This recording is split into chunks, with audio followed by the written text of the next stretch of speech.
Productivity থাকে না।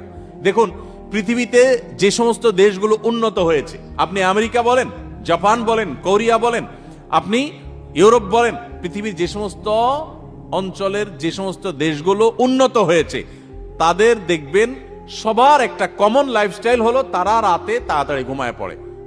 সমস্ত উন্নত দেশের সব মানুষদের মধ্যে এই কালচার আছে। সারা পৃথিবীতে যে দেশগুলো উন্নত হয়েছে তারা সবাই দেখবেন সন্ধ্যার পর পর শুয়ে পড়ে। আর আমাদের বাঙালির রাত শুরুই হলো 10টার পর, তাই না? আমরা অফিস আদালত থেকে আইসা বাসায় রিমোট নিয়া জামা টামা খুলে ধুইয়া বৈশা, এরপরে আমরা এশার নামাজ যদি পড়ি নামাজি হই, আর বেনামাজি হলে তার কোনো কথাই নেই।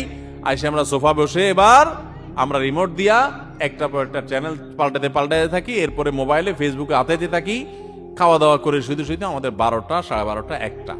এই যে দেরিতে ঘুমাই, আমাদের জীবনের প্রোডাক্টিভিটি নষ্ট হয়ে যায়, বরকত নষ্ট হয়ে যায়। যে তরুণ তার প্রোডাক্টিভিটি বাড়াতে চায়, সেই জন্য রাতে তাড়াতাড়ি ঘুমায়।